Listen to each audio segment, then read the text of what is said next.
Hello, hello, hello. Good morning from Srtv Desk in London. This is Wake Up Nigeria. My name is Daddy Chris. You're familiar with this face. Yeah, what do we do here? This is the show where we take a look at the Nigerian newspaper, what they're saying, meaning we're talking about the current affairs, what is happening to us as a people. Today, I have two special guests. They are quite young and they are of sound mind. Hopefully, we'll be able to put in perspective what the young people are saying, how the government is approaching it, and perhaps you have the right and you have the chance also to make your comment. I'll share your comment with the audience. I will share with my people, and sometimes I also make my own comment because sometimes I think I talk too much. Today I'm going to talk less. I'm in the presence of two young men, sound mind, like I say. I have with me right here Bright Olu Bright. Hello, Bright. How are you? Good morning, Bright. Okay, Bright just disappeared. They will all be back. Don't bear with me. And also, I have the president's speech to the protesters. I like that. That is what he want to talk about. This is Reverend Onorode Moses Erubare. Onorode, I'm more familiar with Onorode because that's the one that is more close to me. How are you, Onorode? Welcome to Good Morning Show. I'm fine, Daddy Chris. Nice to meet you again.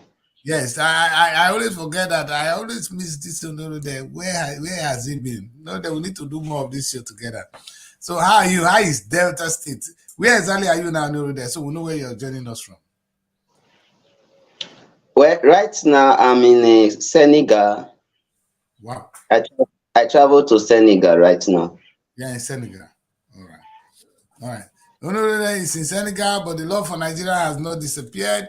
I am right here in London. The love for Nigeria has not disappeared. And of course, Olu Bright is right here joining us from Abuja. We're going to be talking big about Nigeria today. But as you all know, people, we have a similar issue going on in the United Kingdom at the moment. Apparently, a black young kid killed some innocent young kids.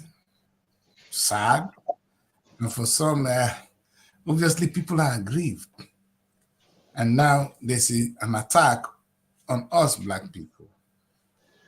You can't blame them because everybody would have reacted. And let me see what I can add. Bright O'Bright. Hello, yes. With us also is Bright O'Bright. I want to have Bright O'Bright this morning. Maybe loud and clear. Bright, can you hear me? You're mute. Let me unmute you. Yes, I can hear you. Good morning. Good morning and welcome to the show. Yes, Bright is the public affairs analyst and he's joining us. I guess Bright, you're joining us from Abuja right now. Yeah, I'm joining from Abuja. Yes. Yes. So Bright, let's just quickly do this. Let my audience know you guys first. Tell us a little bit about Bright. Who is Bright? Bright. Yes. Good morning, viewers. Yes, like he has said, my name is Bright Olu Bright, public affairs analyst. I'm a businessman. I work with a food company in Abuja. We've tried our best in stimulating the economy in our own little way. And you guys are stimulating our economy. All right, that's the good news. Yeah. And we believe that everything is possible only if your mindset is right. Yeah. Okay. So we have a vision, we have a mission that is driving us. And 10 years down the line now, I can say positively we have impacted the life of people, and we are still going higher. So that is right. Nice. And Onorode might give us opportunity. Let my audience know you again. This is Reverend Onorode. Onorode is currently in Senegal. But tell us, who is Onorode? Let us know you. Onorode Moses Erubare. Yes. I know it's a Yoruba man. Tell me, Moses. Thank you, Daddy Chris. As you have just rightly said, my name is Reverend Onorode Moses Erubare. I'm from Delta State. I'm a Delta State man, a bona fide citizen of Delta State. And I'm a reverend, a preacher of the gospel of Christ, and also the lover of politics. Wow. I can see you marrying politics and the politics of God and politics of man. I like that. We're going to come to that as we move on the show. Hopefully that will influence his view as a man of God as the man of the people, because that's what politics is all about. We see how he's going to be able to manage them on the show. But right now, right here, people, we have an issue in our hands. Our country is a very difficult state. I don't want to go to what we're going through in UK. Let's stick to Nigeria. One thing that just caught my attention right now is most of the protests are carrying the Russian flag. Where is that coming from? It's alien to me. I just saw it and it's like, okay, where are we here? Can we start with Bright Bright? Where is that coming from your point of view? Yeah, I think I will start by saying it's coming out of frustration, coming out of, first and foremost, what even started it? What started it is hunger. People are hungry. People are hungry. That is the truth. And when a man is hungry, a lot of things are bound to happen. So some people may not even be cautious of what actions they are taking. They may not even know the implication of what they are doing. But I must say that what we saw in Kano, in Kaduna, is actually alarming. But those people are deliberate about what they are doing. What they are saying is that we need help. And from my point of view, I think they want the help. Yeah. I think they want the help everywhere other than West. Anywhere other than the West. So yes, that I think that is the reason why. And if you look at their closeness to the neighboring Niger, Cameroon, Chad Republic, right? Mm-hmm. We saw what played out in recent times in their politics when the coup happened and Russia is trying to infiltrate that side, Africa through that side. So people believe that West will not really help you. That is their belief. They will not really help you. Okay, now let's look for the desperate Russia. So I think that is the angle it is coming out. Russia is looking for a friend, and why not? You know, especially in Africa. It's a good drama. All right, that's a good way to go. The question is, hey, are you people going to Russia or you sticking to the West? That is a big one. Honor, do you think is the way to go?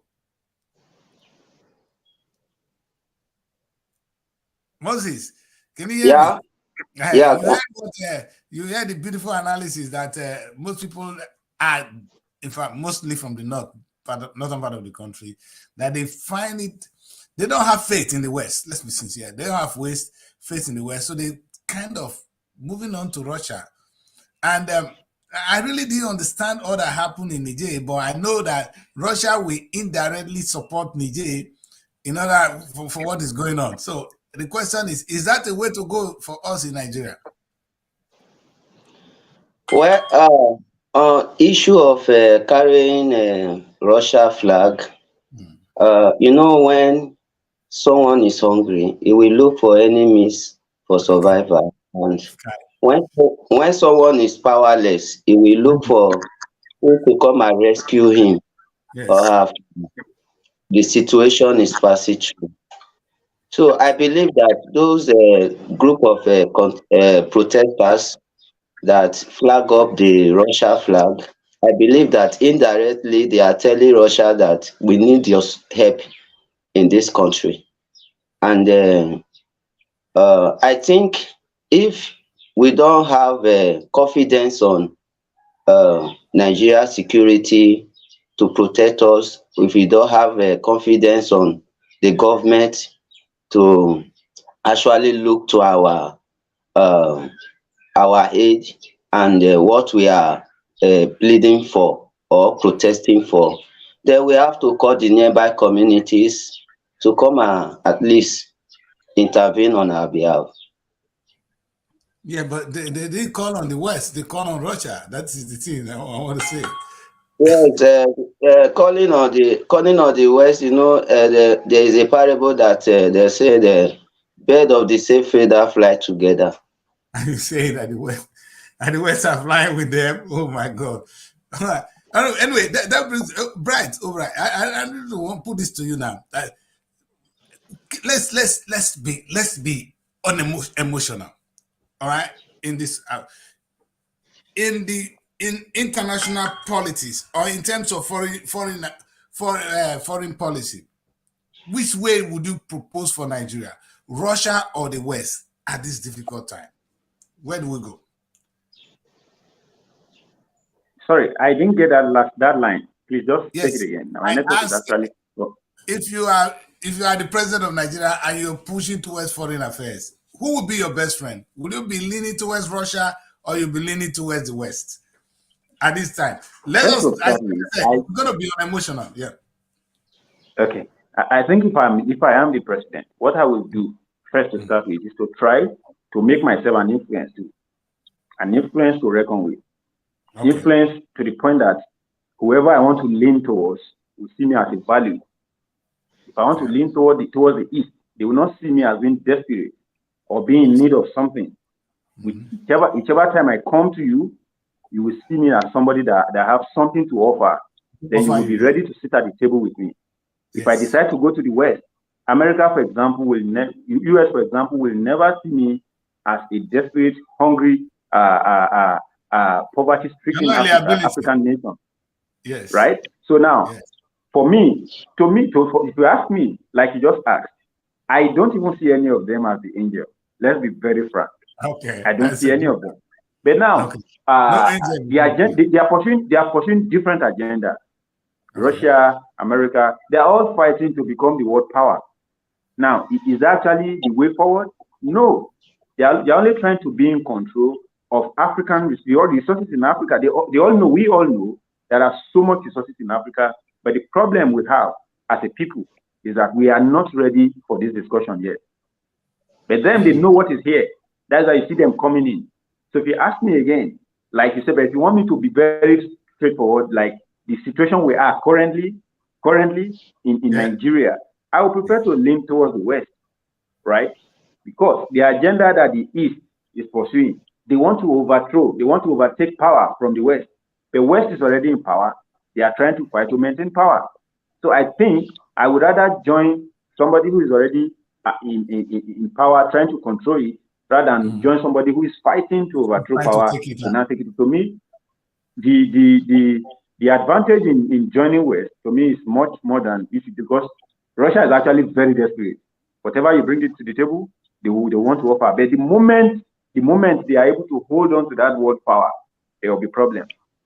That is my understanding. So I would rather prefer to just be unemotional about it, undiplomatic as well. And then that brings it, there's another player there. There's another master player there. We have China, who is actually trying to dominate economically. We see how China said, I would like to, yeah.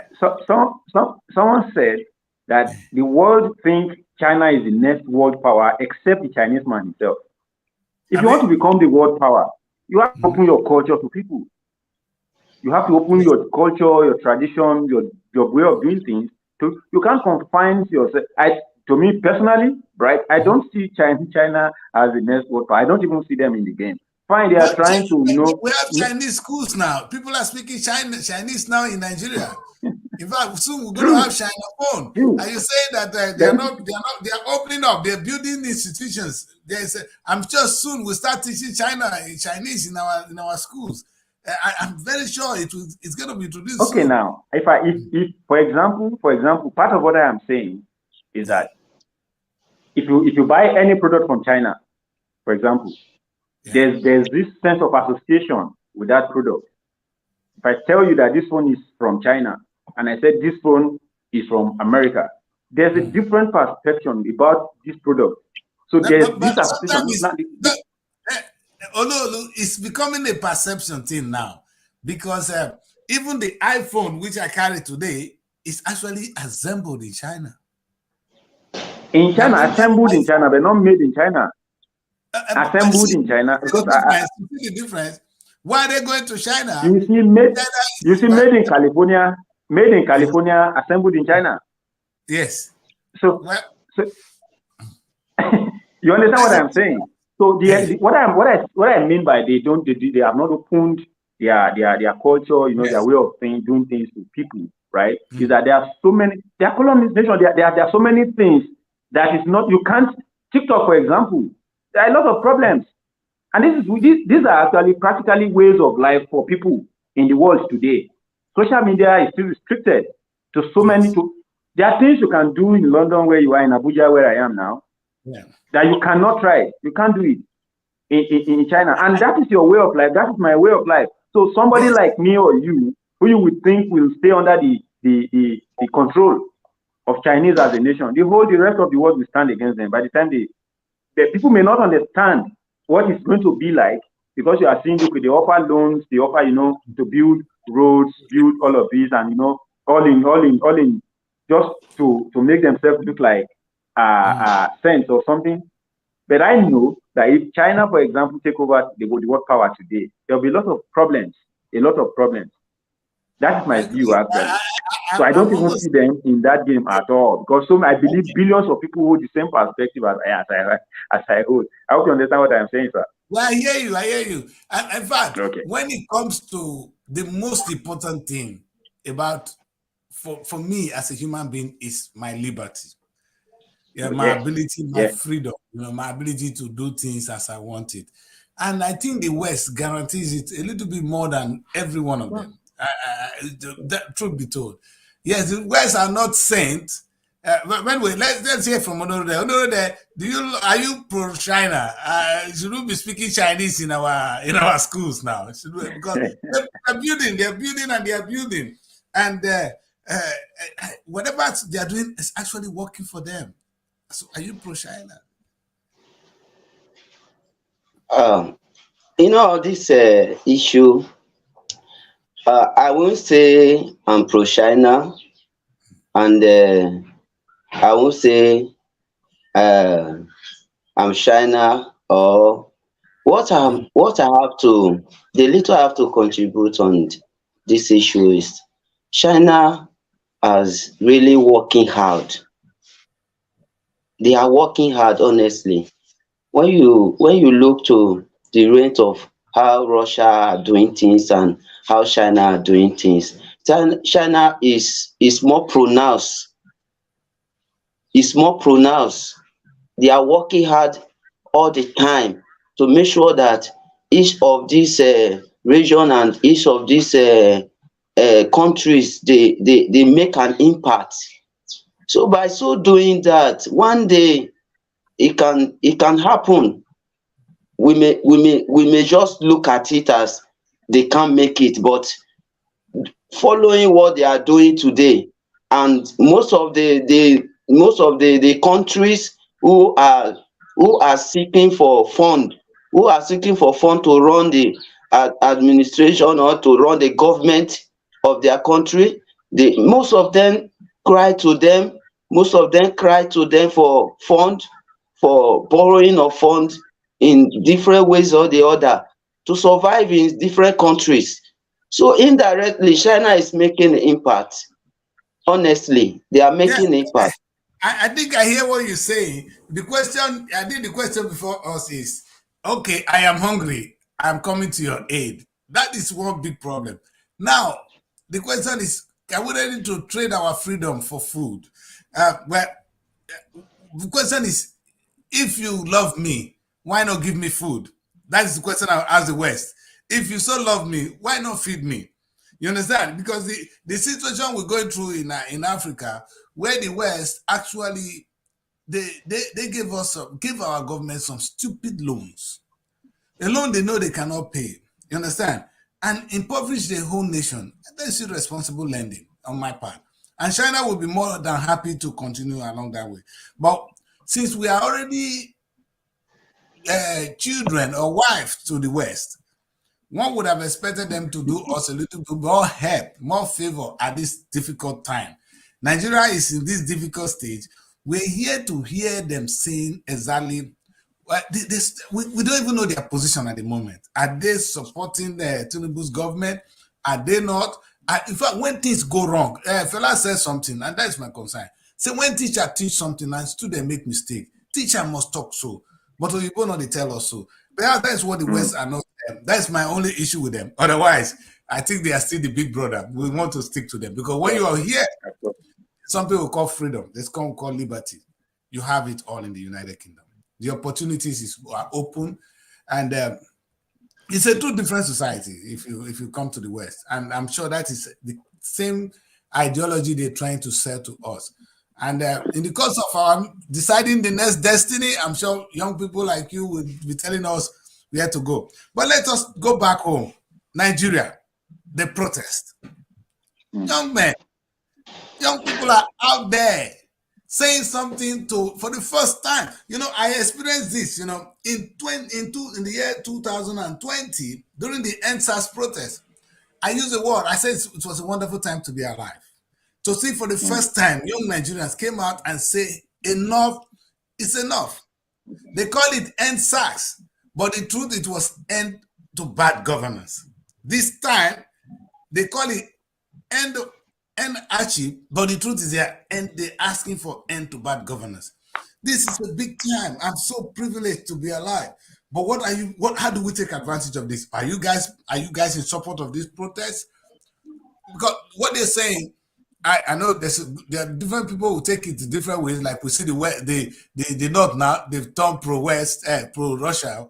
Russian flag is being fly. I don't know whether that is the essence of this of this protest. But it will go. I know it's going to go away. That is the fear. That is the fear that if anything break out like a war in Africa, you see people running to different people for help. Supposing some people run to Russia, save us. Another people run to the West, and we're going to suffer. We are going to suffer because they're going to throw in ammunition from different ends. We use the ammunition to kill ourselves. I think we should learn from that. But let us say this: the young people are out there now. You guys are saying end to bad governance. What is that the way forward for us at this point? Or we need to give our democracy or this very government more chance? Let's start with Bright O'Bright. All right. Thank you once again, sir. So I think, like I said earlier, issues like this, we have to look at the root cause. What is actually the motivating factor for people coming out? Now, this thing started on the X space. Somebody just tweeted and said, look, things cannot continue like this. So what do? So I think it's about time that we are coming to the rightful mindset that young people who actually wanted to go forward, how they actually supposed to be thinking. Now, how do we question the government in power?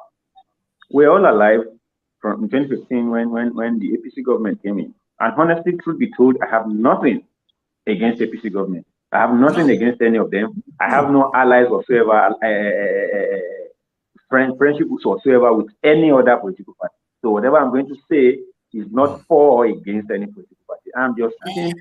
I agree, because after coming with the suffering with the PDP government, with what the PDP have done to Nigeria, with the resources, with the sharing of money. True. So we're all desperate. I remember I was in my final years there. We all went to the radio station, you know, we conversed about let Buhari come, let this come, because we desperately wanted that change. But the question is, we even actually envisage the kind of change we were yearning for. But we were too desperate then. We were too desperate. Okay. Now, 2015 came, they came to power. They ran the government. An average Nigerian will always ask, where is this government going? And somebody will tell you, no, be patient, it's just 1 year. No, give them time. And 8 years went by and nothing happened, right? So I think it came to a point where people now realize that, look, we cannot continue because we gave that last man 8 years and nothing changed. So it's better we follow this one head on. And now to top it all, you came your first day in power, you removed fuel subsidy. Now, that is a good move because I understand that a lot of resources are actually going into that direction to actually try to subsidize for the people of the nation, right? But you want to block it. You want to plug that hole and then divert the resources in that direction to another thing that will further, go down to the common man. That is the aim. Yes, we all understand. But 1 year has passed. That's what we thought. Yes. 1 year has passed. Yes. Now, can anybody say their life was better off 1 year ago? The answer is no, except if you belong to any political class or you know somebody who is in political office. So it then means that is the only way to be able to partake in the national treasury, which is a wrong mindset. So people said, look, this has to stop. And they put themselves together and they said, look, we are not going to fight anybody. Section 38, 40 and 41 of the Nigerian Constitution 1990 as amended gave that right to peaceful assembly, peaceful right of movement, right to associate. So that has actually conserved their right to protest peacefully. It may not be spelled out in the constitution that you have the right to protest, but if 38, 40, and 41 of the Nigerian constitution spells out what I just said, you have the right to gather and say, look, this is wrong. We don't want it. How do we do it rightly? So now the motivation for this protest is hunger. And people are saying that, look, we can't continue. What is the way forward? Then they came up with their demand list. That look, change this, reduce this, put this way, do it this way. This is just this to me, that's the best way to articulate your demand and straightforward. Then as a responsible government, you're supposed to table these demands and look at how to do some give and take. I know when I saw those demands, I was telling some of my friends, I said, this is not going to work. This is going. We strike at there are some that I know that the government of today that I know, they will never approve that. It will never work. But even if it is just 30, 40, 45, 50% of their demand, you're able to implement, that would douse a lot of tension. I was speaking to a police friend, and he told me, he said the NSAS protest, he said, Oga, make I no lie for you. I be policeman, but he help us very well. And I said, how? So he laughed. He said, we won't make I tell you. He said, I will tell you. He said, do you know that they raised their pay immediately after that issue died down? That his salary personally was actually increased. And that is what he was due for more than 2, 3, 4 years. And he said their demand was to give police a good salary as part of their demand. So what he was saying in essence to me is that despite that they are sent to go and disperse them, fire tear gas shots at them, and they know that these people are actually fighting for not their own right alone, but for the right of the larger population. You understand? So the motivation for this is hunger, and a hungry man is an angry man. It is now. Somebody said this. What we are experiencing now. A lot of people have talked about it time before now. That look, it will get to a point that when there's no longer food to eat, these people will eat your children. Sure, you are investing on them, you are packing the money, you are doing a lot of investment. They will come for you. I am not saying that is right, but that is the reality we are now. We are facing people looting. You can't say they are. To me, it's a wrong thing to go to somebody's place of business and go and loot their. But that person is a hungry man who does not even want to believe or know that this business belongs to a private person like himself. His own is, as they go, I don't see food. Right? And if government has listened to them right on time, that look, this is how we are going to take it. It's not as if you send police after them, they start seeing some show of force. Yesterday I was in the office, I saw a lot of APC, armored personnel carrier, trying to just do some show of force up and down everywhere in Abuja, and trying to scare people. You don't want them to converge, you don't want them to talk, you don't want them to raise placards. That is wrong. That is wrong. These people have the right to sit together to say, look, this is wrong. We want a different approach to how you rule us, how you govern us. So to me, I okay them. I am not one of the organizers. I have not even gone out to protest, but I am saying that their demands are legit. The government should just listen to them and answer their demands.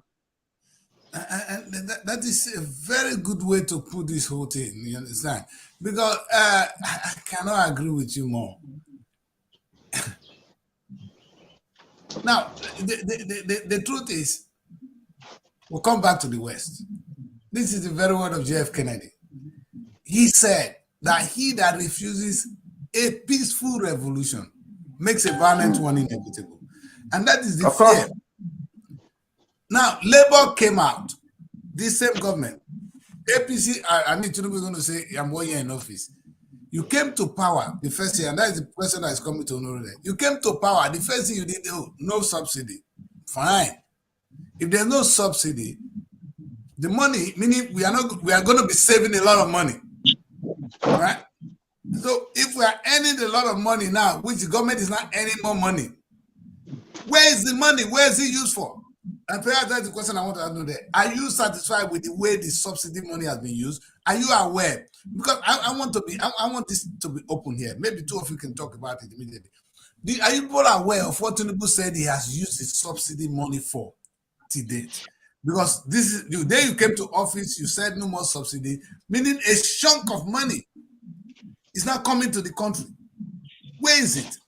What have we done with it? Don't tell me it's 500 million or billion that is sent to student loan. How much is that? We're talking that is not money that will come to this country in 2 days, 3 days.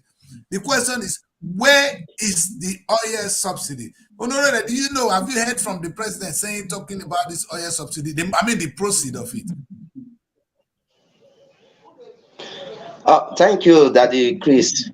You know, when it comes to issues of subsidy, you know, the government they really have their own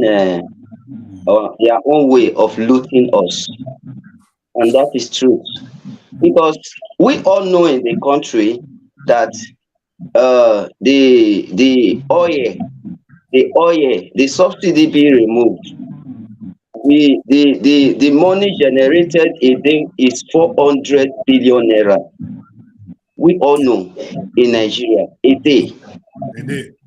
Yes, 400 billion naira.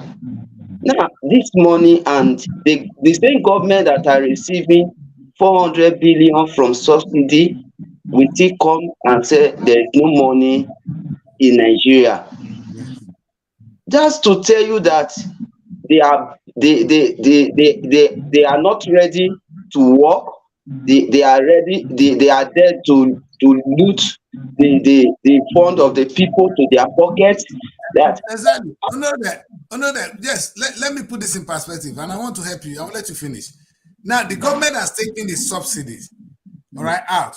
Now we are paying more for fuel. So if I was paying 300 naira before, I'm now paying 700, meaning I'm paying 400 per liter. The money is actually not from subsidies, taken from the Nigerian people. Let us understand it. When they say subsidy money is taken away, it's not the government, it's not the oil money that is coming. It is our money, because we are not made to give more to the government. The question is, where has this money been used? And that is what so when we say it's subsidy money, we lost it. It is our money. Not even the one there. Our direct money now going from the pump, now going to the wallet of this state government. The question we're asking is, where is this money? And like you rightly said, I'm going to let you come down with that. So that when we say subsidy, nobody's thinking that it's oil money that's coming in. It's our money, because you know how much Nigerians have paid extra for fuel. All this while, the question we're asking the government is, where is this money? So that people want to just can understand it, but they've always mistaken that. So no,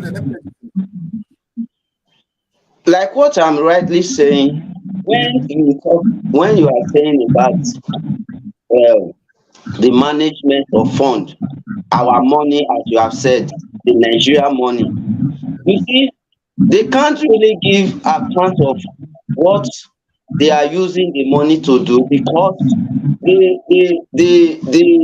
the structure of appointment that is surrounding the president, the high rate of spending on on irrelevant things at the right time.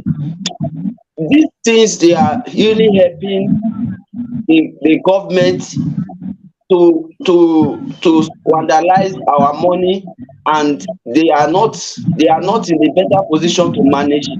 Why am I saying this? For instance, let's begin from the vice president. Before now, we have vice president Osinbajo, that the Osinbajo they take over from. Am I right? Because Osinbajo was the vice president of Buhari. Yes. They took over from. Where did Osinbajo stay as the vice president before handovering to Srtv? Now you are building a new mark shop for a vice president when Nigerians are hungry.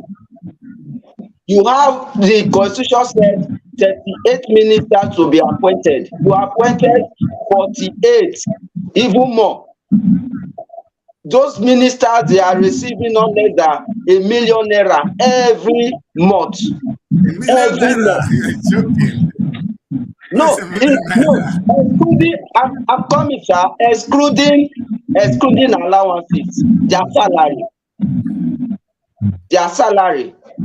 excluding allowances. You said they receive $1 million. They don't receive $1 million. These guys are Not $1 million, sir. $1 million naira. I know. I said You're being $1 nice. million naira, not $1. You're being nice to them. Go on, yeah. We're with you. So what I'm saying now is the cost of governance is too much. It's too much in the country. That is where the money is entering. They put their money to their pocket. Okay, when the president come in, let's go back now. When the president come in, first thing he did is to increase the salary of politicians, is to increase the salary of his own self, is to increase the salary of judges who actually fought for him to be in that seat, is to increase their salary. These are some of the things that is making the president not only give account of the money, the money that belongs to Nigeria people. They misuse the money and they can't give account of it. Okay, very good. And I'm happy everything Liz has put something in perspective. And I'm coming back to right over. This is the wisdom. Maybe you can help us to try, because I like you sometimes. You say, not even when you don't agree, but you try to understand where they're coming from. What is the government argument at this point telling us that, okay, no more subsidy, but the money from the subsidy, I'm going to use it I'm going to share it among the states. So we can pay more salaries or what? What is their wisdom in that money being taken from subsidy and being someone else? And like you said now, that from what everything you know, the federal government releases 570 billion grants to state governments. These are grants. Every month, the state government are not getting more money than before. The rationale is, is it wise for a government to take money from people to share among governors? In fact, I don't want to say something yet, but let me hear from right. Right. What is the rationale? What is the government? Thank you very much, sir. So I said yesterday I was talking to somebody, and I said, do you know that more of the energy we are even channeling towards the federal government? If you have corporate bodies, you have people who can put us together and send us all back home, back to our state government, and go and ask them relevant questions. Wonderful. Why would you, for crying out loud, release 570 billion grants to the states that are not performing? You can't even say, okay, they can't even account for the ones they have received before now, and you're releasing more. To me, the answer is that they are only trying to compensate their political allies, their boys in the states that they put in charge of those states. Okay, take more money, keep it, do this project, do this one, call the ones that are loyal to your government, because the power, the resources is not even felt at the base. Local government, thank God for the Supreme Court judgment that gave the financial autonomy to local government. And I think our people will be wise enough to now be able to hold their council chairman accountable, to know that 350 million naira to each local government every month, then a lot of things had to be accounted for. I hope our people will be so wise in that direction. Then 570 billion will go a long way in resuscitating our refinery. Yes, 570 billion. Thank you very much. If it is one, if it is two, we have in Kaduna, we have in Warri, we have in Bayelsa, we have in Port Harcourt. Fix this for refineries. Let them work. The question I ask people is, I have a friend whose father is a retiree of NNPC. The man retired in 2013. I can't even tell you how much money was given to that man as gratuity. And the question I asked the boy is, which work your father they do for the NNPC where they say no, they produce oil? And this big money. And Brown, my friend, busted into laughter and he said to even him, no, the man will just wake up, go in the morning, come back in the evening. Go back Now, in evening. you go come back in the evening, and I said, okay, if he's actually working and they are paying them, you appropriate budget to pay their salary, and they're not. Can you as a person own a private company that is not productive, that is not bringing in income, and then you keep servicing their salaries? No. So that goes a long way in telling us how inappropriate our people are running this government. So releasing this huge amount of billions to state government as grants, which you think, in your own word now, in their own mind, is that they will begin to pay the money back on a monthly basis. People that cannot even fund themselves will now be funding servicing grants. To me, the answer is no. It's not going to work. Yes. Is it not? When did they bail the government out on the Paris sorry, this loan that the UK government bailed us out, just try to decide to forgive us under Buhari regime. So keep taking loans and loans. Some state governors are so bold that they will write to their assemblies that they want to take loans in dollars. I heard a lot of things are happening to that they are trying to probe El-Rufai's government, because a lot of millions in dollars that he took as loans. Then what can you point to? Fine, you did some infrastructural work, build bridges, build roads. That is fantastic. But is that what will put food on the common man's table? The answer is no. So why would you do that? Put things in place for the long term while you are tackling the short term. And like my boss will say, he said building bridges is actually the easiest way for them to siphon money in billions, because you can easily say you build this it cost you 800 million naira, whereas so it's easy. But for them to put in place things that will actually alleviate poverty and make people come out of their poverty and be able to fight poverty themselves, they will not put those in place, because they know once you are free financially, then there's nobody to call to run the errands of their dirty jobs for them. So that's why they have been able to, in their ways, weaponize poverty, so that once they call you and they say, "Let us go to take this 2,000 naira, take this 2 million naira, share it between 4, 5, 6, 10 of you," then even him will take 1 million and put in his pocket and call. They weaponize poverty, and they will think that these people love them. And my advice to fellow young Nigerians is that we have to just be on our toes to know that, look, things cannot continue like this. The problem with us as a nation is that we have so much youthful male population that lacks skills, that are not educated, and there are so much that you can recruit them in their millions. They are jobless. They are not. They don't have any skills. They don't even go to school. Mm-hmm. So how will there not be insecurity? Sorry? Yes, people would have been an asset become a weapon against us. Exactly.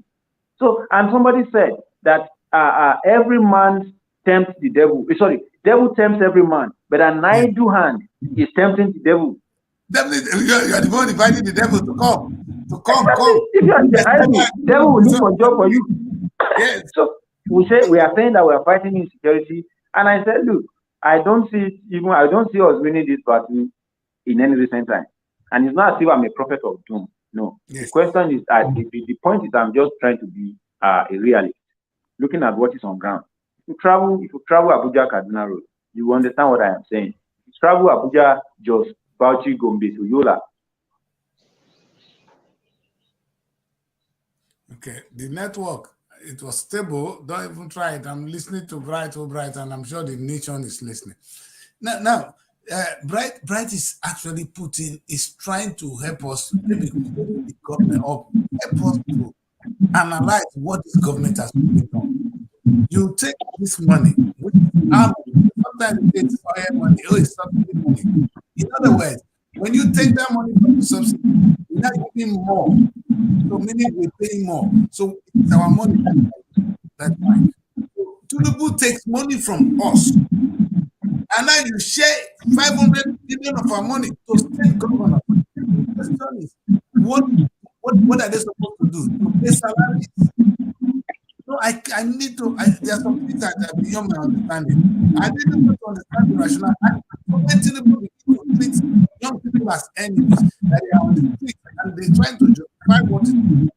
And right now, I hear some of them end the show with. Oh, the North, they did protest during Buhari. They protested on that. Every people protested during Buhari. Yes, some segment of the country. Yes, people are protesting on that. The question is, tell me the merit of the protest. Don't tell me who are protest or who doesn't protest. I am very worried when they begin to centralize it. Now they are attacking the people in Lagos, and I'm sure if you continue, they will attack people in the north. They will attack people. You cannot live on this. The question in our case is we have an issue. The president is taking money from our pocket and is sharing it among the governors. Is that the way to go? And Mr. President, and this is the point. Right, let me bring the this is the thing that scares me. Of all this money, you said the money is 570 billion. It would have at least bring out 100. What the final? No, you gave it to governor. Do what? So that you see the governors, they are like you already said. If we look at the activities of Nigeria government, we will not leave this show today. Because they're the most dangerous, demonic arms of government. Like you rightly said, they use the local government money to date. That's why you see them getting very fat, more richer than the federal government. They abuse. My state government, I stand to be corrected, gets about 2% as security vote. Security vote. That man sits as about in the fat ass, doing nothing. He has never produced a penny. He has not generated a penny for Delta State. A penny. And you're giving that man this amount of money to do what? He has monthly allocation coming. What do they do with it? And now, from us, no one said there should be no subsidy. I will grant it. No. Let us use money to do something else. Not to have that. If Dangote can get a refinery, let us take out enough money to get a refinery. Is that what they're telling me? If only one man, so Dangote is bigger than all of my state, who said so? Do you know how much Delta State own? And the federal government of Nigeria. Oh, now we have some more money coming. People thought the wise thing to do is to share the money among themselves. Go and pay two homes for vice president. And we are out on the street. And go and shoot the kids. In fact, we will help to propagate this good news. The Tinubu government is such a good government. We will help him to spread the good news that he's killing us for coming out to say, stop sharing our money. Because that's what they do. Have you ever seen anything any government have done to Nigeria? No. The oil we are sharing now, it was not our effort to. It was some few white people that came and found out we have oil. They now begin to drill it. We are not even part of those drilling the oil. Technologically, we are not. We are still boy to those who are drilling our oil. If you look at the company drilling Nigerian oil, no Nigerian, they own the oil well. They do not participate in the drilling. Technologically, we come to look. We look at our resources being taken away. And we can blame the West, but do we even know how to use it? The question is, you know why this is so disturbing? I was talking to in fact, I listened to the Minister of Mining. And he said, with the amount of resources in the Nigerian soil, okay, let's even talk of agriculture. Let's not go too far. If Nigeria will choose to say this money, Tinubu said the money that we have now, if we use it to farm, 570 billion into farm, imagine what we'll get. Tinubu decided to share this money among themselves. And he's telling us that we cannot come out and protest. Now, the sentiment is the North are their enemy. They didn't protest. They love their government. When Buhari was there, they didn't say anything. It's now they hate the West. They don't want the West to be in power. That is the stupid narrative. So you can, now that you know you have failed, you want to bring, are they the people I'm asking questions? I don't care about what the Northerners are saying. The question I ask is, Baba Tinubu, what did you do with the money that comes from the oil subsidy? Because that is your number one judgment. If you remember Tinubu for anything, no first day in office, no more subsidy, and we clap. Baba, where's the money? People, you see, the social media is now so active. Gone are the days, where you wait for television to bring news or newspaper to write something. No, the news is filtering. We have citizen journalists. In fact, every Nigerian today is a journalist. With this one, they're doing well. I think Tinubu have a problem. And now I'm happy that you can see. But Malcolm X said something. By all means necessary. By all means necessary, because people will use every means to solve this problem. If the Northerners pick on the Russia to solve their problem, I don't care right now, because Tinubu is going to look for what we call sentiment, Yoruba sentiment, Igbo sentiment, Hausa sentiment. That is not the problem. The problem is we have a problem with your bad governance. What did he do? He came out and he started to give serious warning, as if these people are his enemy. How can the children complain to their own father and the father is doing this? But I'm not going to go into that. Let me allow Bright. I'm still going to come back to you, because this is, I want you to look at this. This is, I want us to look at the papers, but I want to take this from everything list first, because when I read our headlines yesterday, I was confused as well. So the court actually stopped Nigerian government. That is the level of our unproductivity. Sales of Nigerian air to Ethiopian airline. The pride of the nation. You know, we are a population of 200 million. The flight leaving Nigeria abroad on a daily basis, you can't count from Lagos, Abuja. We need more. It's not even enough. Nigerian government does not know that this is an avenue to create jobs and make money. In Nigeria, among all these African nations, this does not have an airline. Ethiopia has an airline. Egypt has air. Morocco. I think Ghana is still having their own. They see they manage. How can a country, all this money, this 570 billion, but Tinubu not see the wisdom to say, okay, maybe we want even to invest in one this year. Next year we'll move to another. Let us do airline. Now we have airline carrying us from one place to the other. It will be carrying the good image of the country. Now Ethiopia, any child that doesn't know of Ethiopia have seen the airline. So Ethiopia is now in your ear. Nigeria is not in anybody's ear except that we are Jackpa. People have committed one crime or the other. They call us bad name and they kill us. And when we came out to protest, the government is saying this to us. Please, young people, between you are two young people I have here, you people need to educate me. Because that time when we go to school, we not study this one. Say government, Papa go take money from his children, come share them among in beds. Can I go beer parlor, go drink? Because what is happening now is the money Tinubu has taken from, if they take and drink, they can go beer parlor with his governor. Tell me one governor that is behaving responsibly in Nigeria. One. Have you seen a productive governor in Nigeria? Only one. I have never seen, because last time somebody came to me, and I want us to look at that as well. Say we want to have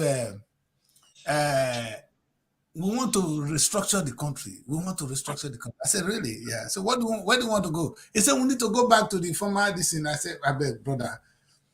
We have 36 states, 36 plus the FCT. Did the federal government stop your state governor from making money? Akwa Ibom have an airline now. Did the federal government stop them from having an airline? Would it be so bad if I don't have an airline? Edo Air, Lagos Air, Delta Air, what a sweet name. You understand? Would it be so bad? Kaduna Air. Did the federal government stop people from doing business and making money? Did the federal government stop you from collecting taxes within your region? Who now does the federal government stop at Niger Delta State from having a petroleum? We have oil in our well. Did the federal government stop us from having refinery? But Dangote can have a refinery. My state cannot have a refinery. The government stop us. Is that what they're telling me? Abemona educate me. Maybe I don't understand. Sometimes they tell me there's one law that stops the people from doing this, because otherwise I don't see the essence of this restructuring we are talking about. We are clamoring for. You see, Kano people now, they're going to tell them, maybe they tell them, oh, they are Muslim, they are Christians. That's another good narrative. I know Reverend will tell us more there. Oh, the Muslims don't like us. The Christians don't like us. Is that the problem we have? Tinubu, you know what I'm so worried about? Sometimes they have a way of telling us, driving us from the true story. The true story. The story is we have an unproductive government, and that is corrupt to the core. And we ask you, Tinubu, you take money from us, 570 billion, to do what? You want to buy? You see, one would have understood that. Oh, my people, let us suffer together. This 570, this money we're taking from the refinery or from the oil subsidy, we're going to invest it in agriculture, so that in the next 1 year, there will be abundant food. We'll be selling food. In fact, we will be seeing all the farms now. Tinubu can now come and tell us, say, look at the farms. I want to go back to his speech. What did the president say he has spent the money on? I don't want to tell me, or English or Yoruba. I want to tell my people here. What did the president say he has used the oil money, the subsidy money? What did he say he used it for? Because if we don't understand that, perhaps that is the first question we should be asking. When we talk of, say, hungry because the only hunger we are going through is because of that. But what did he use the money for? In his speech, did he address that, Brian O'Brien? No, not at all. I think I listened to his speech. That I was already dressed for church, and I saw it on TV. I said, let me even sit down and listen to what the president, because we actually said the best thing to do is for him to, come out there and speak to people. So when I saw him on TV, I quickly sat down to listen to him. But at the end of that broadcast, I blamed myself that I wasted that 30 minutes. And the point is this: I did not see him addressing any of the issues at all. In fact, I got more angry.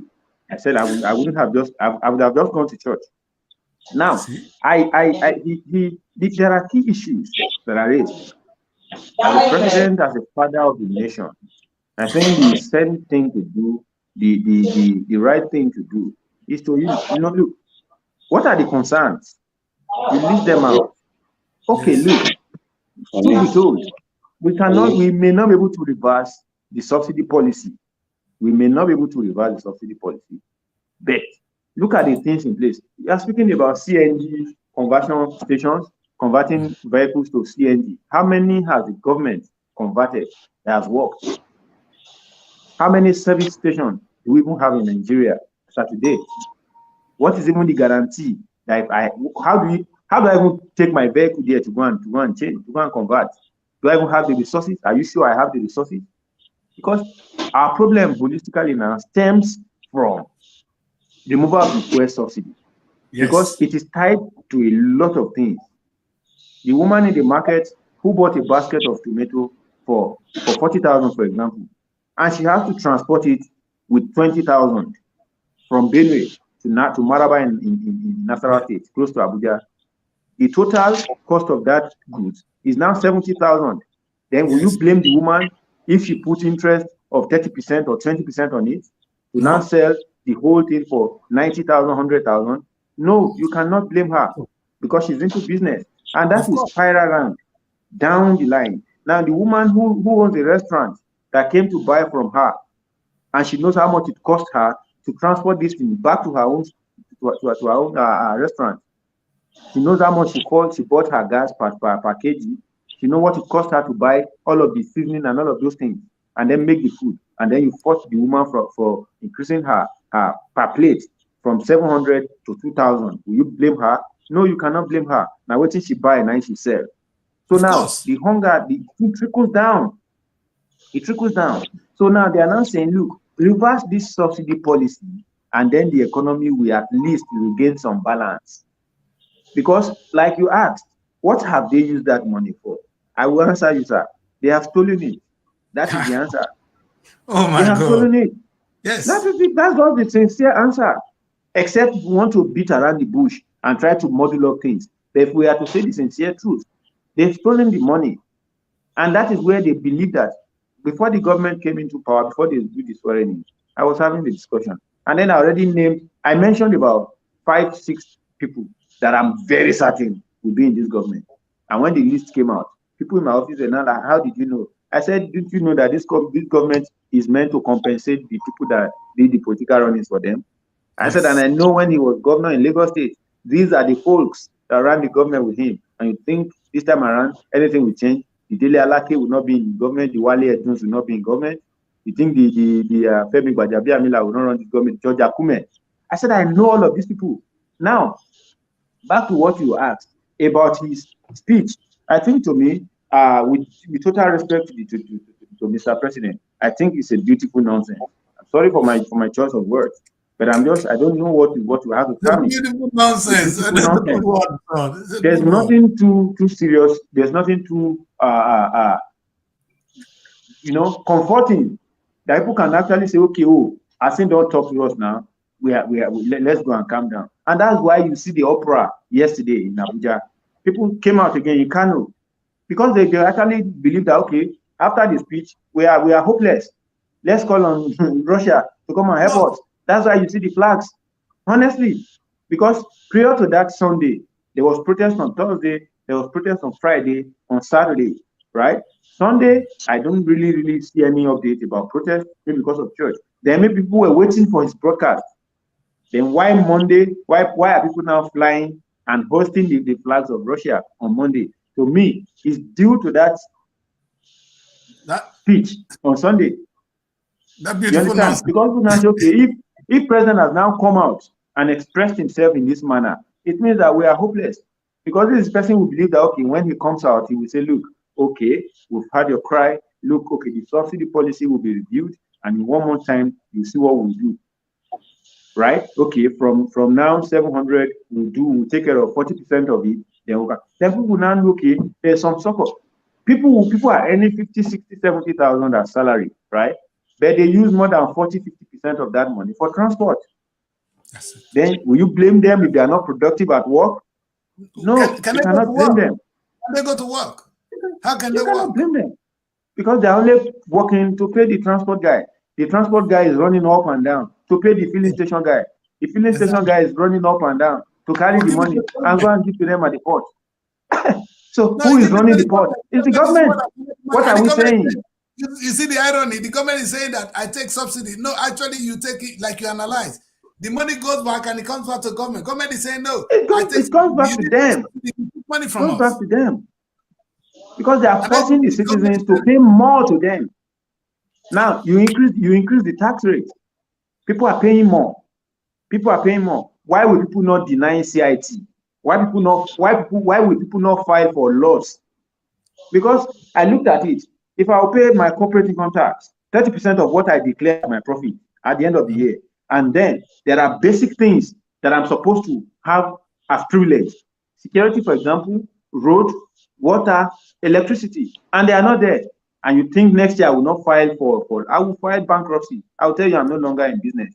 Yes. Because the truth is this, I'm only working to give the money to you guys. And then the next thing you do is to approve 2024 Land Cruiser for the 109 senators, 2024 Land Cruiser for the 360 members of reps.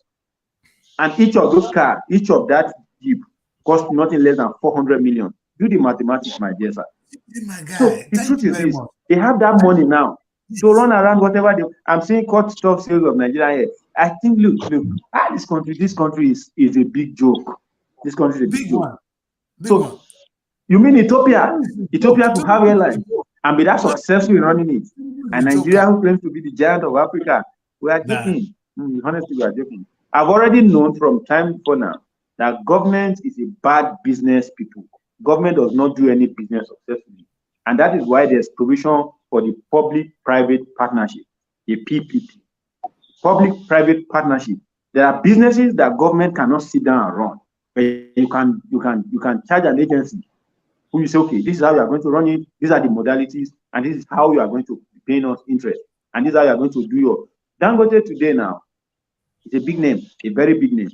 But you know, a lot of forces are fighting and they are saying, so I said, look, so if one person he gather money and sit down and plan a refinery and build a refinery, right? The biggest single modular facility refinery in the world, and he built it together within 6-8 years, and is ready to roll out.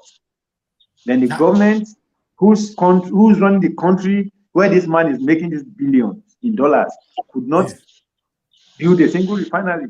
Then it tells us how serious or unserious the government of the nation. No peculiarity to Tinubu government now. No peculiarity to government. If I say government, successive governments, starting from Obasanjo, right? Down to Yaradua of his blessed memory, to Jonathan, to Buhari, to Tinubu now. And then they kept promising. That's even the height of it. You come on, you know, on TV stations when you are having your rallies, your campaigns, and you list out all of these things. It means that you know that these are problems. It's good. But now you have again articulated the solutions, possible solutions to them. Good. And then we voted for you, thinking, oh, since you know the problem and you know the solution, then we are the problem is solved.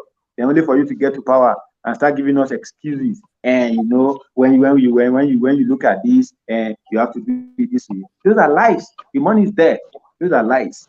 Those are lies. So, government of the day, my advice to them would be that look. Nigeria is such a precious nation, a very precious place, precious nation. It is. The problem is just that we are plagued with bad leadership. And I will say one thing again that my boss always says. He said, Nigeria problem is a people problem.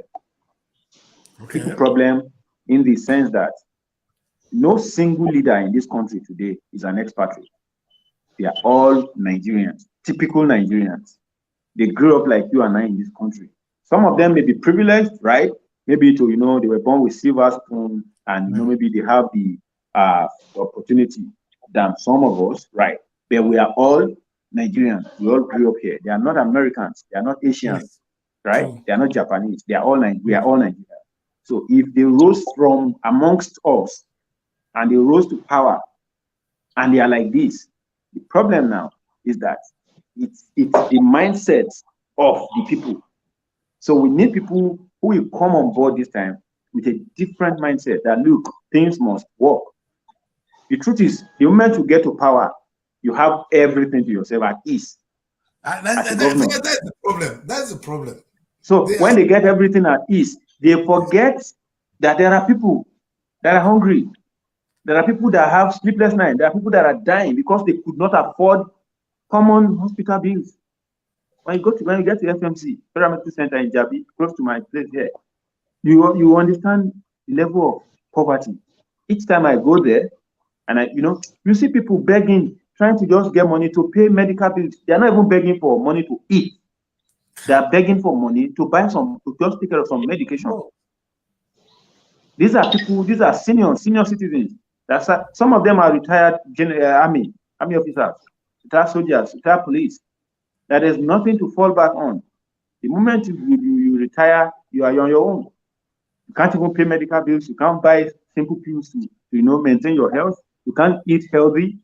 You don't even have decent roof on your head. And you serve this nation for 36 years, 36 years, 35 years. So you think those kind of people who pray for Nigeria? No, the truth is this. Let's just be very frank with ourselves.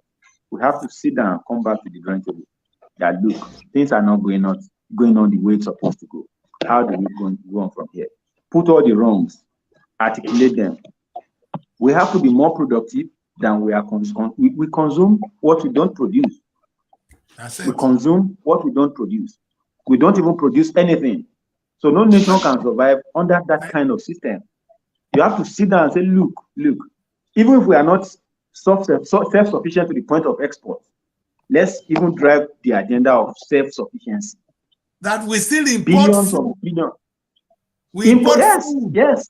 Food. Yes. If the president should be ashamed to say, I'm removing honestly, from food. Not even only the president, everybody in government.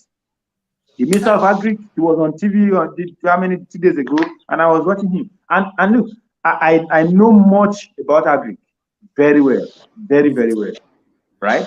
And it's just today, where in the world do they still practice peasant farming? People still use hoe and cutlass, the basics. Where? So which industry still produces hoe? Now, if you want to go forward, you have to mechanize. One, with that one, it will reduce your input in terms of the human strength now.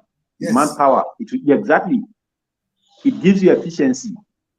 Your yield per hectare will give you tons of tons. You understand? So now, if you say we are self-sufficient in tubers, are we self-sufficient in grains? And we consume more of grains than tubers. Till today, wheat is still being imported from Ukraine. And you ask me why the cost of white bread is expensive. It will be expensive. The flour, everything. So is it that, are we plagued? Is it that we have a problem with growing what we will eat? Or we just decide that, look, this is not our problem. We have to look for how this thing will come and be feeding on. Yes. They will continue to dominate us. And you see, the funniest thing is, like you said something that touched me. The people we are talking of now, they are not foreigners. They are one of us. They grow up with us. Some of them were village fools. They got there. Respect to them now. Now, you are there. You understand where you're coming from. And you could look down at your people and kick them in the face, give them shit to eat. Because that's exactly what they're doing. And the question you said, you hammer another point in which I wanted there, which I now will let Onuru tackle on. Productivity. We just consume. You know, wait. How can you just maybe you have a household? You didn't go to farm. So the small money you manage to have, you use to buy food. You don't have a farm. How long can you begin to? And you don't have. So what's going to give you the money that you're going to use to continue to buy the food? In those days, our parents, those ones that can do gari, we fry their gari, take it to the market, sell the gari, use it to buy other things. You must have something you give out. The question is, what is Nigeria giving other than oil? Oil, which they are not part of. The federal government of Nigeria does not know, they do not know where the oil, how the oil is being taken away. They are not part of it. It's some few companies that come to Nigeria to take our oil. All this share, all of them. They come, they just take oil and go.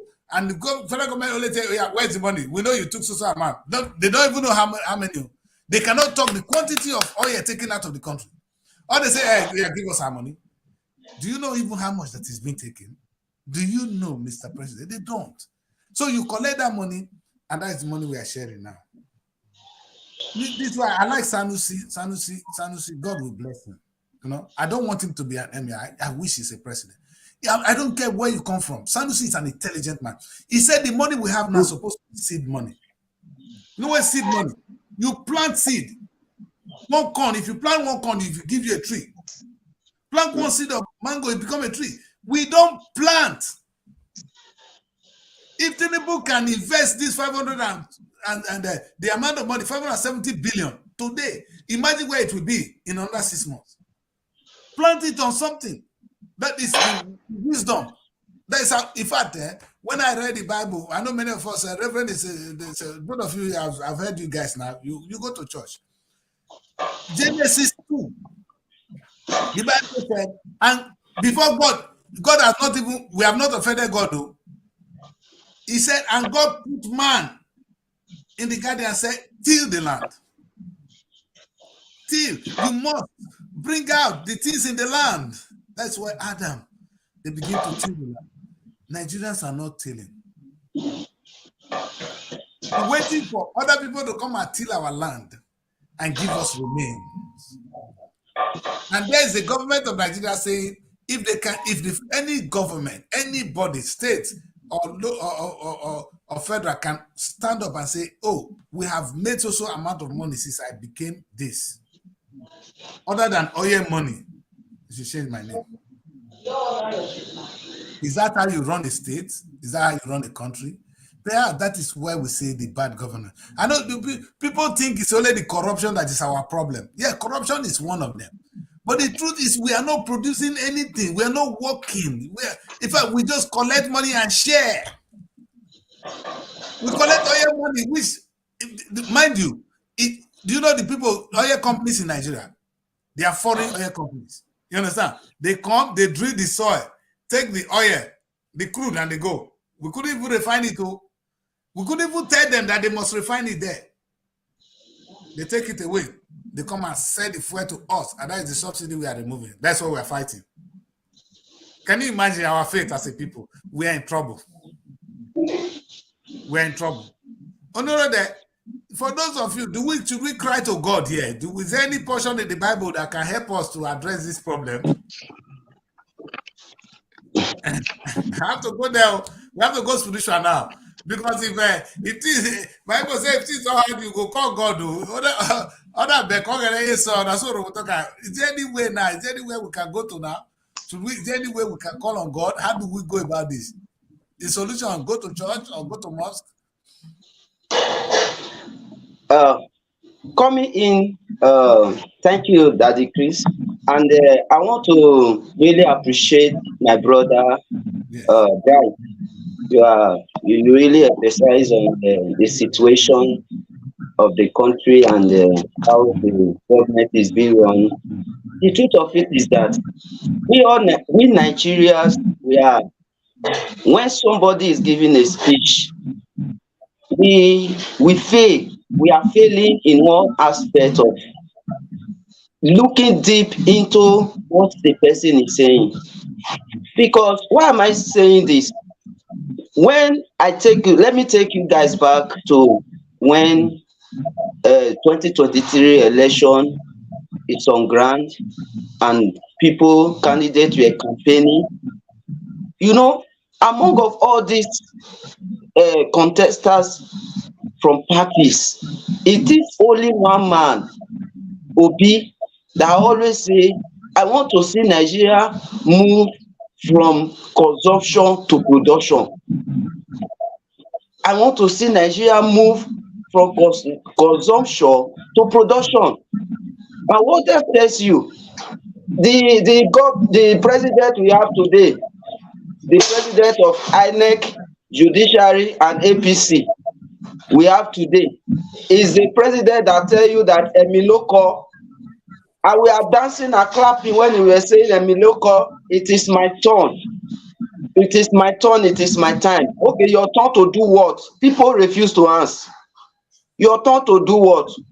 To seek Nigeria down or to elevate Nigeria from the present situation they are facing from the past, the previous government. We fail to answer. And you are expecting a man who was campaigning at that time and saying election is by collective, steal it, grab it, rob it, and run away with it. And you are expecting that man to come and take you from consumption to production.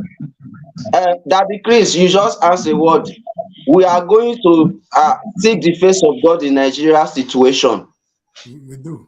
Because I believe that the Bible said God controls the heart of men. He controls the heart of men. Yes. And God can easily turn a bad man to a good man overnight. Yes. He has all it takes to do that. So I want to draw the attention and the focus of Nigerians to that spiritual aspect you just make mention now. That no matter we are embarked on maybe protesting against bad governance, telling the government they are bad, they are robbing us, they are suffering us hunger in everywhere, we should not do away with the spiritual aspect of praying to God and seek for intervention. I take you back to the Bible, and according to 2 Kings 7 verses 3, there is a story there when the Israelites, they are suffering in the land of Samaria. Why the Syrians army, they took over all they have, collected their money, collected their land, collected their food, everything was collected to their self.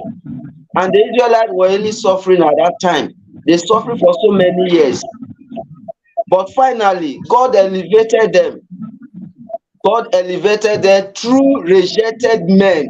People they rejected, that you cannot stay with us, you cannot live with us, you can't stay here with us. The four leprosy men who have been rejected, drive away from the midst of the people. And God elevates the Israelites through those men. Why? How did they do it? The men one day rise up. I am driving down to the protest now. We are doing right now, that is ongoing in Nigeria now. The men rise up one day and said, we know there is no food, there is hunger in the land, but there is food somewhere. We have food somewhere. If we did not go to that place to collect back our food to eat, we will die here. And if we go there, yes, they might still kill us. So what do we do? Instead of staying here in hunger and die in hunger here, let us just go there and let us go and seek for our food. If they kill us, let's die there. If we succeed, let's succeed there. I think this is one of the vision why the Nigeria people are embarked on this protest. To tell Nigeria, to tell the government that even though you have the power to speak, and those who you are leading, those who you are using as weapon to guide yourself, can actually listen to you than us. But we don't care, we can still come out and tell you. So let us seek the face of the Almighty God, my brother. We really need God's intervention in the situation of Nigeria, so that God will change the mindset. The way he changed the mindset of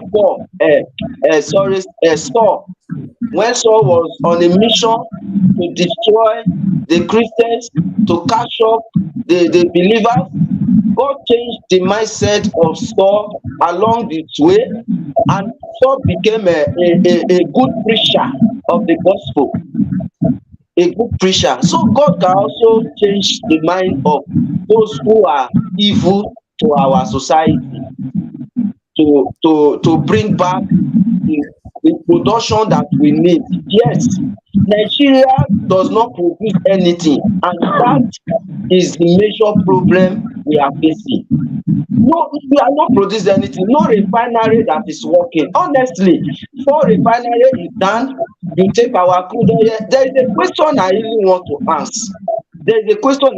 to ask. Why are we this subsidy remover? Why are we really removing subsidy?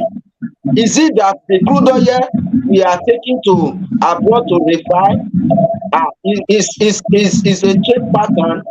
I give you crude oil and you will give me percentage of liters to take back to my country. Is it the liters they are giving back to them is not enough for us to consume, and they are paying for extra there to buy more to Nigeria, so that we can be paying we can buy extra cost of it? I don't really understand. This is the question I am asking. Why this evil subsidy removal? I understand you, my brother. That's a very difficult question. The truth is, your government will say, if they say your petrol worth 10,000, they pay the 10,000 quick, so they go and share it. So later they go and use 20,000 to buy 2 liters for us to use. It's the IQ, it's the greed, it's the lack of understanding, and it boils down to one thing. But let's now that we're coming to that's the last question here now, which is Bright O'Bright. What's the way forward? Okay, thank you. The way forward, right? Okay. So I would like to start by saying we all have to know where we were coming from, where we are coming from. Because it's only when you know where, you know about your history, right? That's when you will be able to ascertain at what point are you currently, and what is the vision driving you? Where are you going to? Thank you.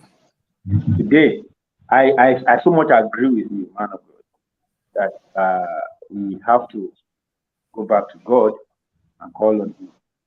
Because I want to say that it's a two-way thing. There is the God part, which is first thing, and there is our own part. Our own part now is the opportunity in every 4 years for us to choose who leads us. If we are sane enough as a people, right? INEC. The people rejoice when the righteous are in power. That is biblical, right? When the righteous are in power, the people rejoice. Right. So now we have to know that there is a God place, right, to change the mind of the people in government, because he said the heart of man is in his hand, all good. But there is the people aspect. Part of the problem, and I make bold to say that in the north, is that they have so brainwashed our people, especially the youth down there, it's all up north, to the point that they believe that everything that happens is caused by God. Yes, true. But should you now allow yourself to be vulnerable when God has said, I've given you all the power? He said it in the Bible. He said, I've given you, me, you, everybody, all the power. Yes. So is God that in, how will I put it? In his wisdom, he said, I've given you the power so that you can do. No. I will just be looking. My own is to approve. Your own is to perform, do it. Exactly. Then we left everything to situations that we believe that we are supposed to make moves, take some bold steps.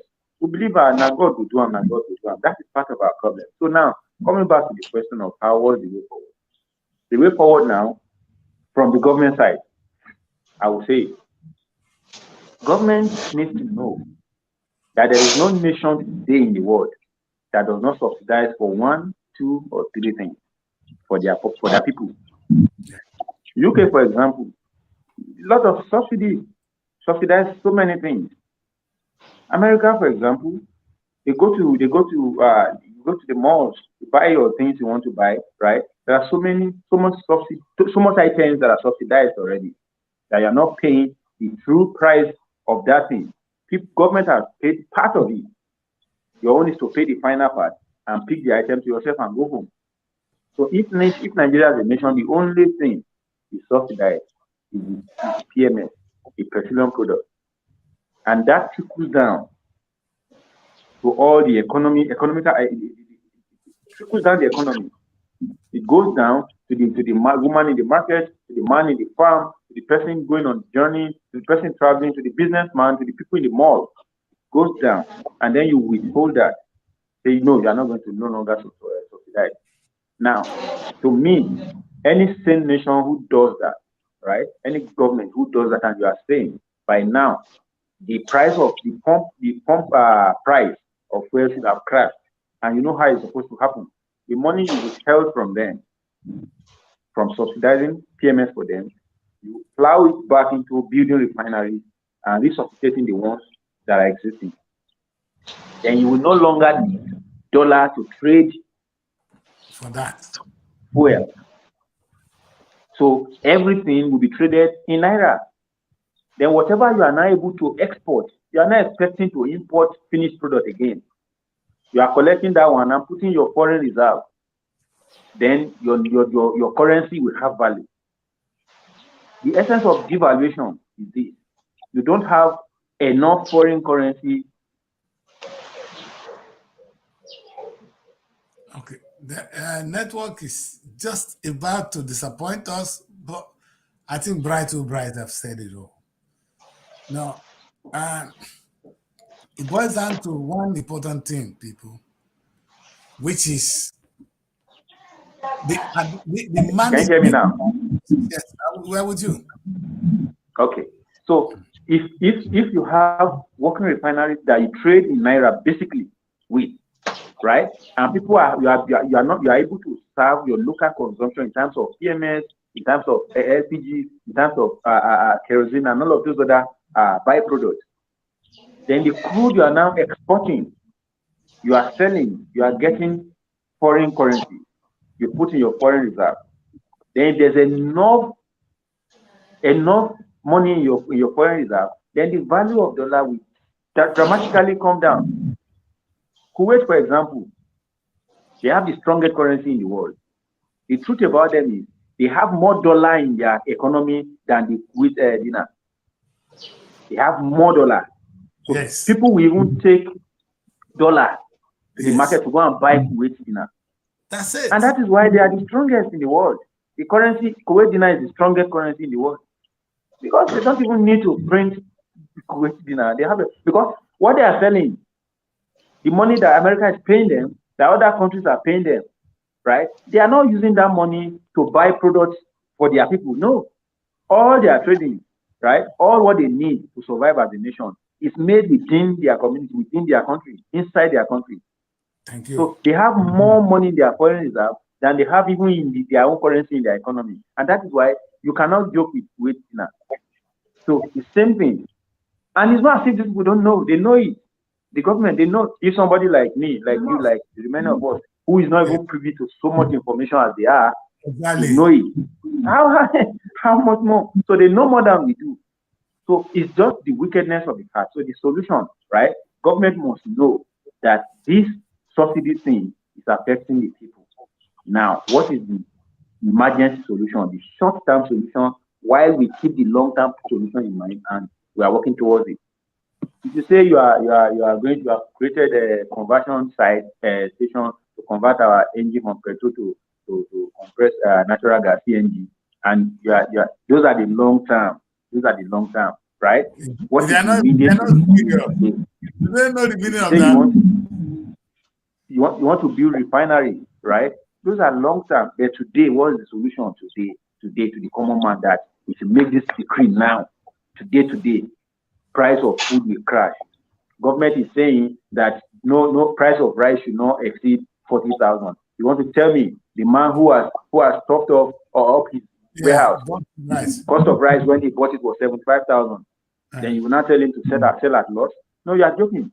You are joking at the government. Then you said you have rice that you government. How many vendors have access to that rice? How many millions of tons do you even have in store that you can share around the country? Yes. So, now we must now move away from a palliative system of governance. Stop giving palliative to people. You give them 2 mudu of rice, 2 mudu of gari that they will cook. One family can cook that in the night and finish it. And look at what people can now begin to go out.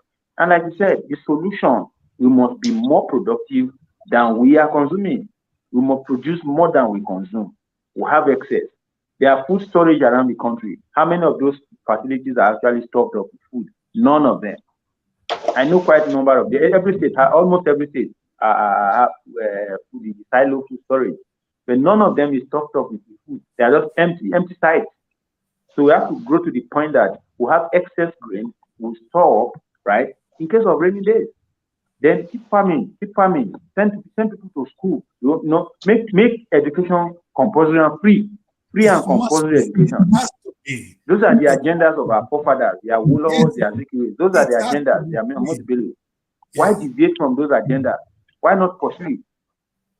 Rather than pursuing your selfish narrative, if we want to group together and then move past an idea, an ideology, then the next thing that they will do is to start pushing the religious and ethnic narrative. Yes. And they know that people will buy into it with their myopic mindset. People will buy into it, and they start fighting themselves. Why these people at the top, right? They are actually connecting. They are networking. Their children are intermarrying. Yeah. We are here fighting each other, and we are the hungry people. They will be eating where we are fighting outside. Now, and to the citizen now, solution from the people's side now is this. As much as you may depend on government will not solve all the problems. As a people, you have to be self-productive. Learn skills, learn trade. So far you have an access to Android phone, so far you have an access to internet. Don't use it for things that are not useful. Don't just sit down there and waste your time on the internet watching skits, watching comedies, watching nonsense. Use your phone, acquire knowledge. When you acquire the knowledge and you have it and you are stuck up in your mind and you have that thing in your mind, there are so much people that are looking for skillful people. My company, for example, there are so many machineries we buy from China. And you know what we do, sir? When we buy them, we buy one as stereotype. We have a boy in our office. We study it, we do the TV, we draw it out, and then we build a better one. That's what we do. Now the question is now, yes, in Nigeria, in my country, that's what we'll be doing a documentary on that, man. That's a beautiful no problem. No problem, sir. So we'll copy it and then we'll build it and we'll do it. We do it better than how they do it. Now, the question is, those are even basic things. They are not complicated things at all. But you know how much dollar we waste in importing it? You know what? You know what I saw? God will bless you. I saw China now processing gari. Chinese don't eat gari. They now processing machine. From the time you put it will be your cassava down to your gari flour. And I was saying, no, China. And when I was telling somebody, I said the food processor we buy here, the yam pounder that we buy here, that they made in China, in Japan, in America, do they eat pounded yam there? No. They are the one making it. They're making the machine and they're sending to us. But it's not even a what is wrong with our brain? One motor and one belt and one grinder. That is what you see. Yes. There's no technology there. And I'm saying that. Okay. And they are more efficient. They are more productive. They are earning hard currency because you cannot trade with China now with Naira. No, we have to buy dollars and send to them. Now they have power. You understand what I'm saying? So the solution from the citizenry side now is we have to be up to the task, acquire skills, make yourself productive. You can now see that people will now see more potential in you, and they will shun the government. When government expects you to even come and somebody like Dangote now, if we have like 2 to 10 million Dangote in Nigeria, they can come up together, team up together, and say, look, this government must stop, and it is stop. GDP of California today, the GDP of California as a state in America today, is more than the entirety of Africa. What are they doing? The whole of Africa. Africa put together. It's not up to California. That's one state in America, in the US. What are they doing? They are producing. So what do we do? Africa as a nation must rise. Nigeria must champion that cause. Nigeria must champion that cause. And who are those people in Nigeria that will champion that cause? Is the youth. I like your mindset. I like your mindset. You know, Africa need to come together. I love your mindset. God will bless you. Listen, 1 hour and almost 40 minutes. I want us to take a break. When we come back, right? But you know what is so beautiful? The amount of swag you guys bring to the issue. Very satisfying. Something that we say. No, not being political. A productive government.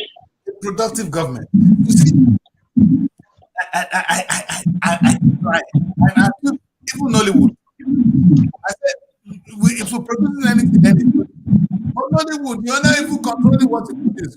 We have something, we give it to Netflix. They say what we have to us. Nigerian people will make movie.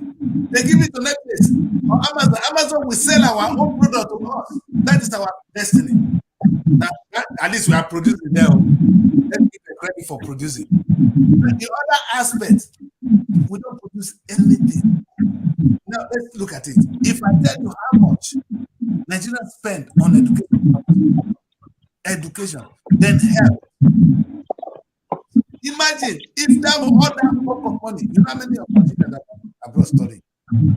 Some come to study economy. I said, school not teach economics in Nigeria. So we cannot study economics in Nigeria. We come here to study economics. Oh, the lawyers here are better than the one. Big news. Most of the universities here are Nigerian lecturers. They're the one coming to lecture here now. The same people that would have lectured there are now here to lecture us. And we are paying money to export ourselves abroad to come and be lectured by us. We should clap for ourselves. You know, the medical doctor, come to the NHS. Please come to the UK NHS. Nigerians are dominating. And we are growing. Thank God we are challenging the Indians now. So, the doctor that may be treating Buhari might be in Nigeria. But Buhari spend our money to come here for that. I don't know what to say.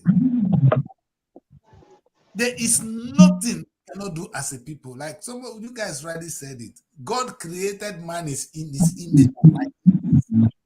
He gave man knowledge. There's no knowledge that God did not give. And Nigeria is so lucky. We have a youthful population. No people who can do anything. That's why they want to do using it here. A young boy that could turn phone and pay that kind of money.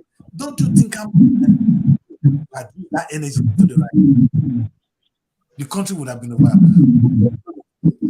See, when we have visionless leaders, unproductive leaders like we have now, like President Tinubu comes out and talks to young people who are out crying, Baba, we need food. And you call them the enemy. Children are crying to you, Baba, we are hungry. Are you saying that there's no hunger in the land? President Tinubu should just stand and tell them. None of them could say that. They said we should give them time. So, it's not responsible for the damage. Hallelujah. Baba, 1 year in office is you took oil subsidy and spread the money among your governors. Who's going to do that? Who does that? We should die first. And that is, may God help those who help themselves. That is what they say. I want to say that when we have sound mind like I wonder, I begin to say I have. But we need to challenge it.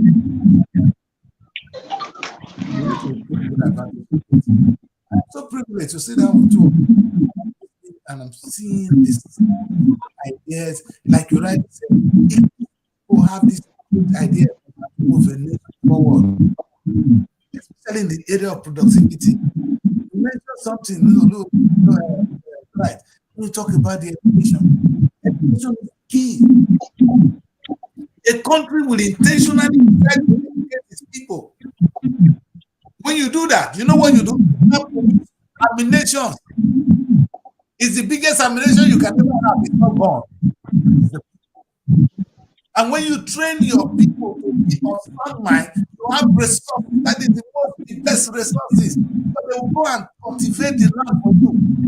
A sound mind will do something marvelous. In the UK, you know what they do? They have a master's degree and they have worked live in the UK. They don't come and stay. They don't give you might. You know why? They know you can go. You with a master's degree will not be a problem to society. It's human.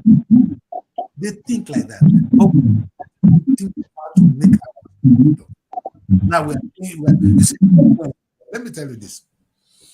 You know, sometimes the West here, they're not taking our lecturers to come and teach here. And we think, oh, they are looking for a job. Actually, they're stealing your knowledge. That knowledge you have, come and impart it on our young people.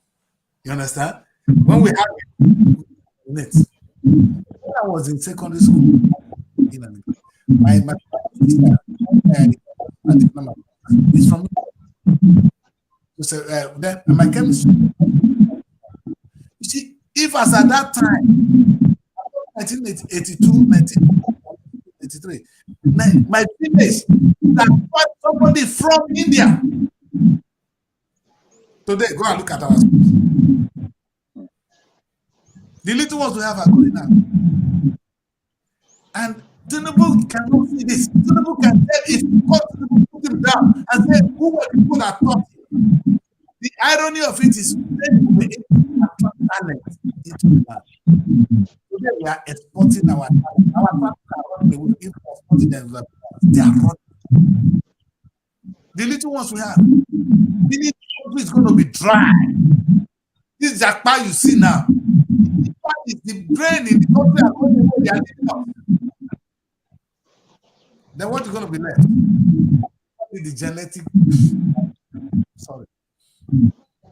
Today, let's see the example of no black man that win 100-meter race from Africa.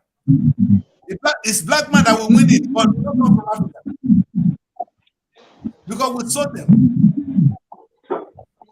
So they're gonna do 100-meter race tomorrow. There's no black man, no African country is producing somebody that's going to win 100-meter race. Either Jamaica, somebody will sold. America, we sold them. We sold them. That is that's the history. There's something, young man. Right. He said we should look at where we're coming from. Our people have been known for selling ourselves, like they did in the Bible. They've been selling. Our forefathers did that one. There's no way we go for God, all of us carry our people with to participate. We participated in this thing. We sold them and they are there now. They are nice, so they want to even come home. Like Joseph, have passion. But we're not even opening the door for them. Do you know how much the Americans would have been coming to Nigeria to come and invest? If we make Nigeria you know what? Say, oh, so come here, come and have your holiday. Don't go anywhere. You understand? We have so many land. Come and cultivate the land. The place is for you. So when they go to one place to go because they don't have a home, their name has been taken away from them. You know, have you seen an American Michael Jackson? Meaning Africa, the answer is Michael Jackson. We have a name. Africa. That was they want to. Or where do they trade to this Africa? And imagine they're coming on the money. Our government refuses. When we say tourism, they don't get what we would have come on tourism. No, the people you stole, if they try to come home, they know. In quest of trying to put their foot. But we are not looking at that. May God help us. I said this, I was calling on God and the pastor. You know, I was coming down on the flight. It was a beautiful evening.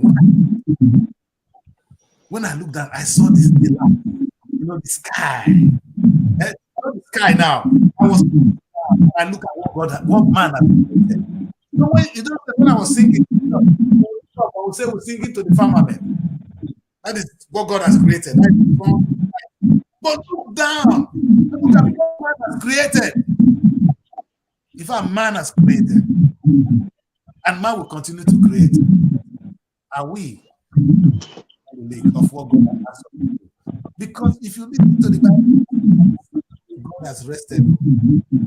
He created on the 7th day, and he said we should continue. That's why you see this West. And once you create, you are in God. He created you to create. And God will continue to bless nations that create. Look at India today. You know, Indians are not the world. Just this internet, they take advantage of their population. Chinese is China and there. How can Africa not be known for one?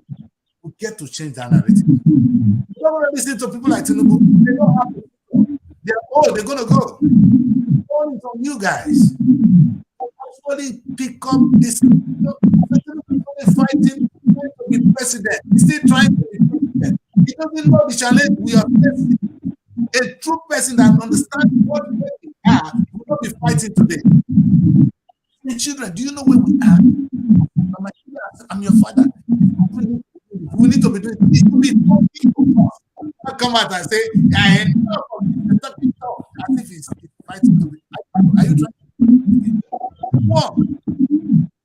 Lead us now. It's a big pity.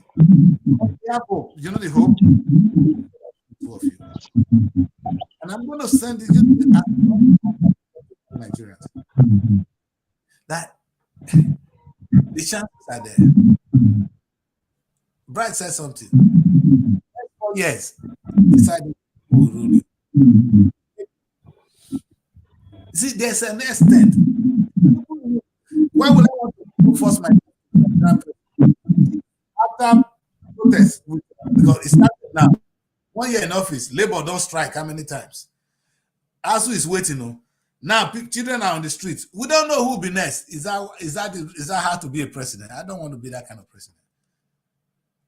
Because you want to be president that work for the people, that work with the people. That's what they say democracy means. And I pray that we'll get to that place very soon. Well, we're going to ring only one bell, and I'm going to end with that, Bright. Productivity is our only hope. Education will help us to prepare our citizens for that productivity. And the mindset that we cannot only succeed alone. That is one big problem. And that is, we take the selfishness out of us.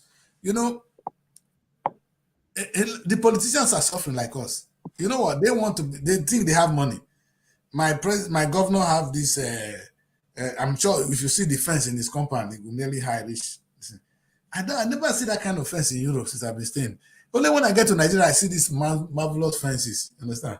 In Europe, I don't see fence. So, you understand? Because where are you running from? Now, they cage them children into a place where they can't come out. Have you seen a British man picking come out and play? But is that how to live a life? That you not cage your children. You and your wife, you are hiding in your own home because you have made money. That's not a way to be rich. And I think at a point in time, everybody would realize that we are all failing if we don't do it right. Like I said, you can buy a good cow, but you cannot construct the road where only you're going to drive the car. You need the government to. We need us, not the government. We need us to construct the road where we're going to use. Today, a lot of us have money to treat ourselves. Some die before they get abroad for treatment. How about having that treatment at home? Would it be so bad? These are the things we're saying. So it's a win-win if we come together and build a nation for ourselves. You're not building it for me. You're building it for us and for our children.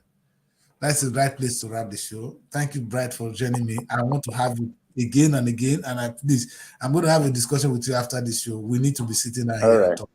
All right? Thank you so much, sir, for having me. It's a great pleasure to be part of SRTV today, and I look forward to getting more invites. Yeah. I like the way you're going. Special shout out to my wife. Today's her birthday. Okay, all right. Okay, what's her name? Her name is Dofan Angela Olubright.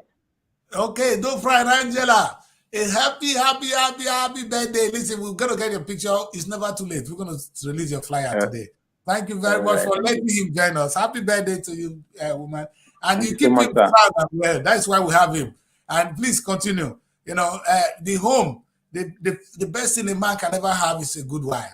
You know, that's how God created it. And thank you for being a good wife to our dear brother here. I call him a son because when we see this, like when we see him, we see future in Nigeria. And thank you very much. Thank you very much. Thank you for joining me today. I'll see you tomorrow because I'm going to make this more regular than you think. All right? Thank you so much. All right, people, that is where we come to the end of the show today. My name is Daddy Chris, and it's been a long journey and a very fruitful one at that. I'm very proud of these young people. Like I said, when you see them, you have future. They do most of the talking, and this is how it's supposed to be. Look at how sound they are. President Tinubu, I really want to beg you. These kids are not your problem. They are not your enemy. They might come out like children. Like we all have, you have children, you have your son and children. Have they not revolted? Have they not even stolen your money? Take things you don't ask them to do. Did you kill them? Instead, you call them. My father taught me something. When I was saying I won't be with my girlfriend, he was laughing. He said, that baby I carry now, if the baby poo on you, do you throw the baby away? He said, no. You still clean the baby ass and you hug her. I say, hey, that's how you marry. You are in a marriage with us. You need to love us like a baby you carry in your palm. And so whenever mistake, and yet the baby that is still crying, he still come to you. It's only when you hold him that he's going to feel good. The children are waiting for you to hug them and say to them, children, it's going to be all right. Would that be so hard from a father? That's what we expected you to say. Not to be talking like a marshal. Who are you fighting? It makes you cheap, makes you primitive. Please stop. We know you are a father and you will continue to have a good heart. And we're going to end it by telling you that you are not evil. But anything you do might make you to be evil. The money you're spending on some things need to stop. Please, plant our money. That is say, cultivate the Nigerian oil money. Sow it, plant, go into productivity so that everybody will be busy working and make education a priority. You have all these beautiful people, all these young people to train. Imagine if every Nigerian have some skills. They will not come to you. They will start to produce one thing or the other. And when this one produce, the country has produced. That is why I end the show today. My name is Daddy Chris, and I'll see Reverend tomorrow on S as well. Thank you, Reverend, for joining us. And I'm sure when you remain in Senegal and you still love us, and when you come back, you still love us. And like you're a political lover, please come back and join politics in Nigeria. Because for changes to happen, the right people have to be in power. We need the righteous people to be in power so that the people can rejoice. That is why I end the show today. My name is Daddy Chris. Stay by and see you tomorrow. Bye. Looking for a home away from home in Abuja? Look no further than Srtv Shortlet Apartments. Our fully furnished apartments offers everything you need for a comfortable and relaxing stay. Unwind in spacious rooms with exquisite ambience. Cook delicious meals in our well-equipped kitchen and relax in our comfortable sitting rooms watching your favorite shows. And guess what? 247 Wi-Fi available. But that's not all. SRTV goes extra mile by providing a car to take you around town during your stay. No need to worry about navigating public transportation or hailing taxis.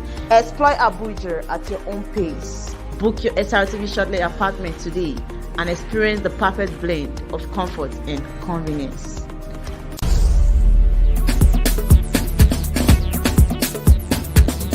SRTV. Innovative content, global audience.